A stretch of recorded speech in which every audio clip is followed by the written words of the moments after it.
This is TWiT. One of the things Elon did last week was bring back Kanye West. Yay to his fans. The other thing Elon did last week was to ban Kanye West last week. Yay to his fans. Look, everybody knows Kanye has had some strange views, shall we say. Elon himself did an event last night in Twitter Spaces, a call with I think I saw 100,000 people joined Elon he was in his private jet during the event, and among other things, he explained what happened with Ye. Ye posted an image of a swastika inside a Star of David. I'm not sure what that even communicates, to be honest. And probably Ye doesn't either. Elon says, at a certain point, you have to say what is incitement to violence because that is against the law in the U.S. This is a quote from last night's Spaces. You can't just have a let's go murder someone club. That's actually not legal. Okay. The thing, though, that bothers me a little bit, and I want to know what you think about it, Elon then said, it's important people know, okay, that was my decision. Now, for almost all of its history, Twitter had a person in charge of trust and safety, most recently Yoel Roth, who said, in fact, Yoel has talked about this, that he went to Elon. He said, I'll stick around, but we got to follow the rules as printed by Twitter. And you know, there's some bright red lines I won't cross. I won't lie. Thank you, Yoel. He's a quality person. I won't I won't break the rules, but we make the rules and we have a decision process, and then he quit. Or maybe was fired. I think he quit, saying you can't have trust and safety when one person is making decisions. And that's what's going on. It's very clear. Elon has just admitted it. I decided to ban Ye. Is this a problem, Rene? I think so I have two opinions on this. One is that Elon spent $44 billion. And so basically it's his Twitter now. As long as the other, I think he has a controlling interest, he can do whatever he wants. He does. The number two interest is the Saudi royal family. Prince but I don't think they have enough. I think he has majority control over Twitter. Yeah, like Mark Zuckerberg. There's basically no accountability. Nobody can tell him what to do. So he gets to make whatever rules he wants. He gets to run it. Governments will eventually, I think the EU has already warned him, but governments will eventually take action depending on what he does. But until then, he can rule by fife and fiat. It's entirely his. I think it's I'm not disputing his right to do it at all. Oh, 100%. I think it's deleterious to a platform when you don't have an established system for trust and safety, because one of the things that a platform needs to run is literal trust and safety. And if people don't have confidence in at least a thin veneer of consistency, it's very hard for content creators. Like a content creator like me, I want to be able to put my videos in a platform that I know is stable, that I know is dependable, that's not going to alienate people or make them feel like they don't want to be there where my content is. And also advertising. I'm already monetized on Twitter. I've been monetized on Twitter for a year, I think. And the advertising situation is not good because they don't feel safe putting their ads next to the product that Twitter currently is. And that is these are huge unsurmountable problems. So he can do whatever he wants, but currently the consequences are affecting everybody. EU has already warned him that he can't allow, for instance, Putin propaganda on Twitter. Emmanuel Macron met with him on Friday, the president of France. He said, Twitter needs to comply with our rules on content moderation. It's pretty clear the EU is going to put down the hammer at some point on this. And I think there's also a problem with one person making the decision for two reasons. One, it's whatever is in Elon's mind, which obviously changes a lot. But two, it doesn't scale. You've got hundreds of millions of users. If Elon has to decide each and every case, that's not going to work so well. I noticed, though, Owen, you're still on Twitter. You don't have a problem with it. So first and foremost, he's not the person doing any of the moderation. He took Kanye as a reason to troll and do a meme that he always does. If it's a high level person, of course he's going to come out and say, I struck it down. Well, he put up an image. Okay. So I've had people threaten my life on Twitter and report them and no one does anything. And I can search through Twitter right now and find active reactional threats to people's lives, and people aren't getting blocked. But Kanye puts up an image, which I don't agree with. I don't condone. I understand his stupidity. His stupidity is everyone's got a chance to have peace and love in their heart. You should all come together. Well, you can't have hate, and people that hate everybody come together with everybody else. Some people just deserve to be on the side by themselves. But anyway, wait a minute. Stop though. I'm interested because I think a lot of us just assume that whatever Kanye's saying is anti-Semitic. There's a clip of him talking to Donald Trump saying, he's bigger than that. He's bigger than the Jews. But you're saying it's not, and then some people say, and I don't actually like to hear this, and I'll talk to George about this, but that it's because he's mentally ill. And I know a lot of mentally ill people who are not anti-Semites. So, what do you think his point of view is? Can you explain it?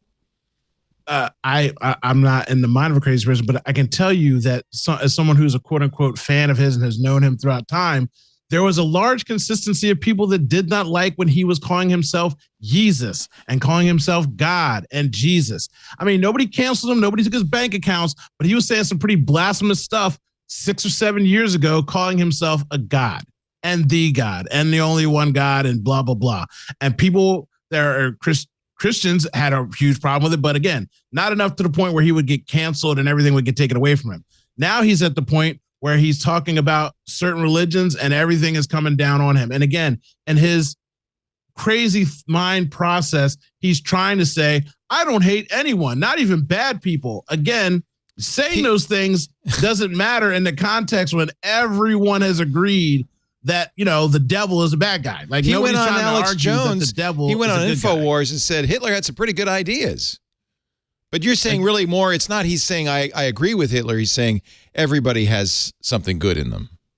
Again, he's misinformed like people get misinformed on the internet. He said that Hitler created a microphone that he didn't. That black man created the condenser and the coil of the microphone that he's using. So again, when you're I don't know, when you get that rich and you're sitting around with a room full of people, I don't know what people are telling you. Yes, sir. But you're right. A guy who told the world that he was Jesus and named himself something years ago and put on a hat and hung out with the president and said he's going to run for president.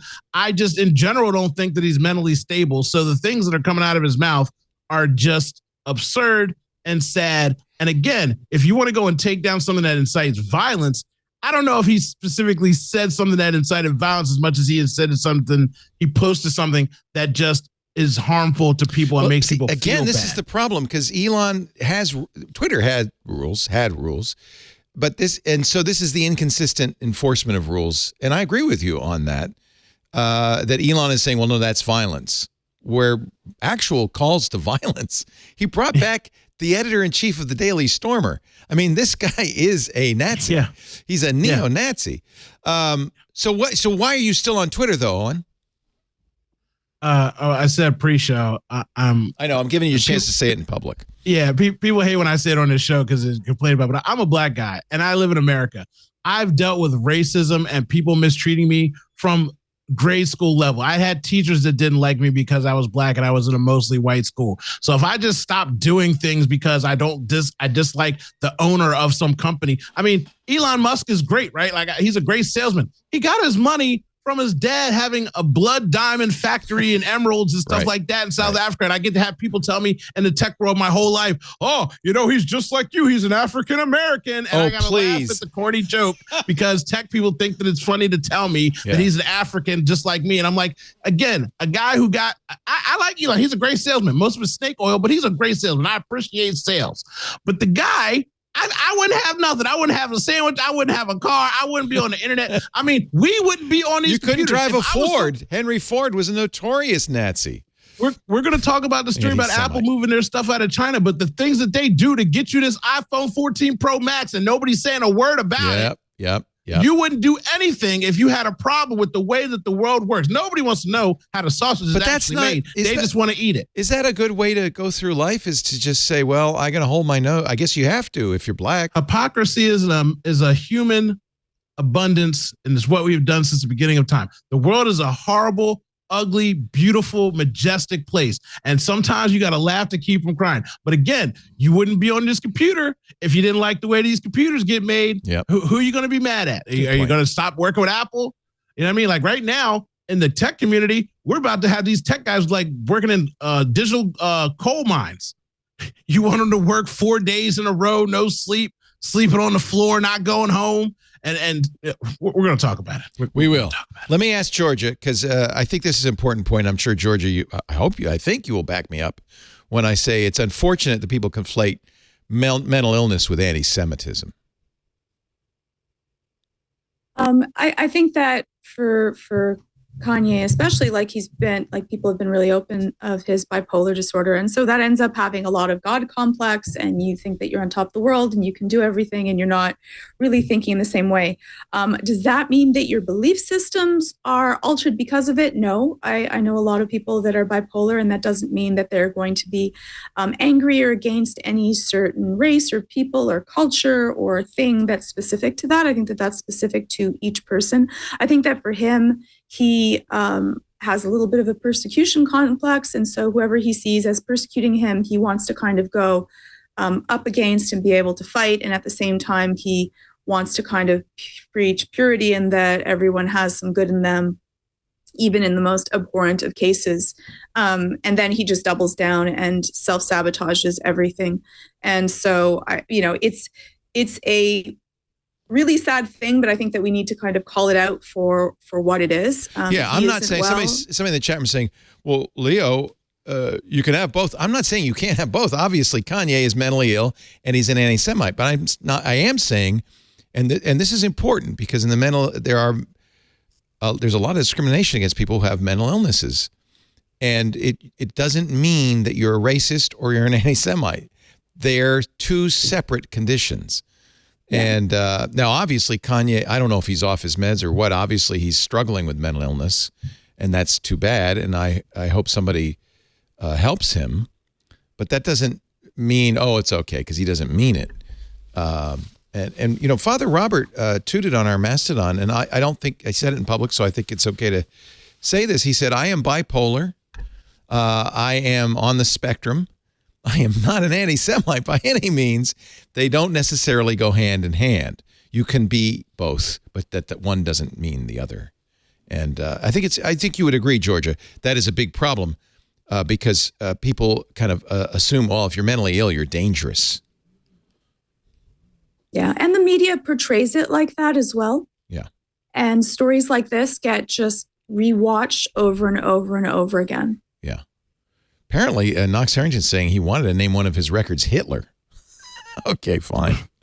But that's not, that's Kanye. That's sad. It's his problem. But Twitter is a larger problem for all of us because Twitter is, or has been for a long time, a very useful, powerful tool. There have always been problems since day one with Twitter. Do you think on balance, Elon is going to be good for Twitter in the long run? We had Phil Libin on a couple of weeks ago. He said, be patient. Elon has to remake the corporate culture. That means firing a lot of people, means starting over in some respects. But Elon's good and talented, and he's going to make it work. Do you think that's the case, Georgia? Oh. No, I don't think that that's the case. Unfortunately, Elon's very good at certain things. He's really good with marketing things. He's pretty okay. He's gotten much better at his public speaking. But his own narcissistic tendencies mean that he's not always looking at what his strengths are and what his weaknesses are. And unfortunately, that also makes him have very thin skin. And so if anyone, he'll it's all open and he's not going to deal with any censorship. But if anyone even says a little bit of something against him, they're gone. Kathy Griffin. So, and many others, right? Yeah, many other people that have said even something small against him, he can't handle it because his skin is just so thin, which is very common for people that are have narcissistic traits. And so he unfortunately is also surrounded with a whole bunch of yes men and women. But yes, people anyways, because of that, you end up in this little tiny vacuum and you only hear people that are saying, you're amazing, you're great, you're so talented, because that's all that he can hear. And so you end up self-sabotaging everything that you touch. And he's not going to be able to see it for a really long time. That's kind of a billionaire problem, isn't it?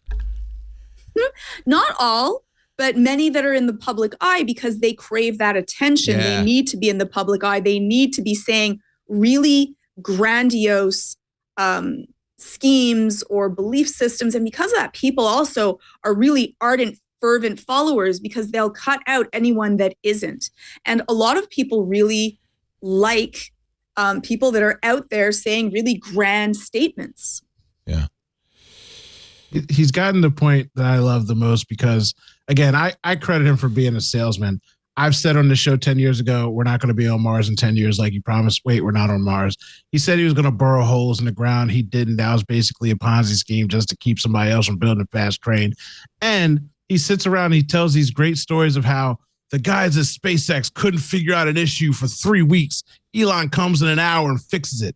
Tesla had problems. He walked in the room and told them to do this and that, and they fixed it. Well, you can do that with a business behind closed doors, right? You can make these grand stories about how you're some mega super genius. But apparently when he went into Twitter and he fired all the engineers and then had to hire people back 3 hours later because he couldn't get into an office building because he didn't know who he was firing, what he was firing, or what anybody did, it kind of kills me to think that you were some grand genius that came in and just helped SpaceX make a spaceship land. Like if you're that smart and you can't facilitate tweets going on and people who have bad access and engineers who create certain things, and then you, within hindsight, it's like no one told you. The whole internet told you that you can't just do blue checks this way. That's why they didn't do it. And then 3 hours later, justification, you're killing stock markets because of something that you did because you're such a megalomaniac genius, quote unquote. It's embarrassing for him because all his dirty laundry is out on Front Street and he just looks crazy. I remember about being bipolar. My goodness, if he wasn't a billionaire and talking about spaceships, we'd really think this guy was bipolar. He says he's on the spectrum. I don't know if that's true or if that's just. I don't know. Well, he's on most of the spectrums. I don't know which spectrum he's on. All the spectrums. I remember this. We had a warning of this. I remember when I first ordered a Model X very early on, I was nervous because Elon famously canceled the order of somebody's Model X order after he wrote a blog post that was negative about the launch event. And Elon says, well, then you don't get one. So this was 2016. This has been going on for a long time. Two issues that concern me yes. in general. One is that he's gotten to the point, like when people get enormous amounts of power, they do seem to not want editors anymore. They don't want advisors. They don't want accountability. They believe that they can do everything. We see this across an incredible spectrum of widely successful people. And usually, like when you structure things the way that you have absolute control, which is something that Mark Zuckerberg has done at Facebook as well, it causes these issues. But the other problem with Elon Musk is he has such a fervent fan base that just amplifies his worst tendencies. And it makes like we used to cover Steve Jobs on MacBreak Weekly, Leo, like back in the day. He had let's call it a reality distortion field. It is nothing like Elon Musk. And people talk about the cult of Mac, but like it is nothing compared to the cult of Musk. I've done videos where I've talked about some of the problems that occurred with Steve Jobs, with Mark Zuckerberg, with other companies. People were fine with it. I've done a couple of videos where I've talked about issues with Elon Musk. The comments are unbelievable. Yeah. Like the amount of people who will just rail on you. It's similar to like last year when you would try to warn people about crypto scams and they would just try to destroy you. Same and then thing. lo and behold, this year. Yeah. It is those two things. His he doesn't know what he doesn't know. Social networking is incredibly hard. He has no experience and he's going in as though he has all the answers. And his fellow billionaires who are, I think, really upset about the way that the world treats them, like poor billionaires, are egging him on. Yeah. And at the same time, he has this entire legion of fans who are not only supporting what he does, but actively attacking anybody who even just asks basic questions about it. And that to me creates a high risk of toxicity in a service that I am very attached to and has been very important in my life and career. Is your experience on Twitter the same though these days? I mean, you feel like I hear a lot of people say, well, I don't follow Elon. I don't hear all this stuff. I follow the same people I've always followed and it's fine. A lot of people I've known, like especially people who were like original Twitter users, they're all gone. Like, I'm gone. Yeah. My timeline is way sadder, and the people who are there are unhappy with Twitter, and so some they say keep you should stay and defend it. Jeff Jarvis says, stay, defend it, keep it good. You're fine, Owen. You think your part timeline of that is like Facebook too. Yeah, stay and defend it. I'm off Facebook as well. So even that, right? I can't. Facebook is by far the worst. Okay, people make these groups up, and I've seen some of the groups of like racism where it's just like 5, 10,000, 30,000 people in there. And sometimes I go and I look at the jokes. I'm like, man, that was creative. I've never heard racism like that before. And it's just living on Facebook, bar none. I've got people's aunts quoting stuff that they don't mean to quote because they don't understand what it means. So Facebook is absolutely the worst. And people haven't left it. I'm on a Reddit subreddit. It's called Facebook Science. That is just hysterical. It is a laugh riot. and so Twitter, I'm in a world where I only follow like 700 people. I'm following interests in people that I care about. And so I don't really see the outside world. I was actually informed about Elon's file drop on Facebook by a person who, let me put it this way. I went to high school with this girl. She cannot count past 33 if you gave her $1 million. She's got a regular job. God bless her. She's got dogs. She's going to die alone. But she is the queen of conspiracy theories, and everything that you tell her about reptile people running the planet, she believes. So I watched a thread of her talking about Elon. I'm like, she knows who Elon Musk is. Like, this girl rides a motorcycle. Like, she doesn't even have a car or know anything about cars, but she knows who Elon is. As I read through the thread and all the little Elon buddies about how Elon's going to save democracy in the world. And I'm like, I got to close this out because I didn't know that people who don't know anything are falling in behind this guy's memes. Like I said, he comes out, he does memes, he tells jokes, he inflates markets, he deflates markets, and regular people that know nothing think this dude's self-propaganda is real. Like, do you think he has a political motive? Sometimes I think he actually has a political motive. Like there's something going on here. He's got a financial motive. I assume he's got like a bank account under like 14 different people's names, and he's just out here making cash on the side, fluctuating markets. So Elon has lost $100 billion in paper worth this year. He's still got like $80 billion. He's not. Look, all you really need in life is maybe $5, $10 million, and you'll be fine. If you've got $100 million, you're rich. Anything over $1 billion is. In fact, I think it was Bill Gates who said, I'm infinitely wealthy. I couldn't spend it fast enough. So unless I don't need Kanye more. And they're going to take half your wealth. Once you get to $1 billion, basically all you do is you go to a creditor and you say, give me a yacht, and they give it to you, and you don't pay for anything. You never pay for anything. And you write it off. Once you've got that much money, it doesn't even matter how much money you have, because again, same way he leveraged Twitter. Right. He basically did it like a buy-off. You know what I mean? Like he's just dumping money. Did he just buy it so he could keep more money? Tweet to his heart's content? He's just like, it's like, I really like that pen. I really like writing with that pen. I'm going to buy that pen. And somehow he avoids the hello fellow kids thing, like, because like 99% of stuff he does is incredibly hello fellow kids, but the kids actually love it. It doesn't turn off the kids. Condition. Yeah. All right. I guess we probably shouldn't spend the entire day talking about this stuff. It can bring you. It's kind of a form of doom scrolling. It's doom podcasting. I just invented it. It's a new thing. Listeners of this program get an ad-free version if they're members of Club TWiT. $7 a month gives you ad-free versions of all of our shows, plus membership in the Club TWiT Discord, a great clubhouse for TWiT listeners. And finally, the TWiT Plus feed with shows like Stacy's Book Club, The Untitled Linux Show, The Giz Fizz, and more. Go to twit.tv/clubtwit, and thanks for your support.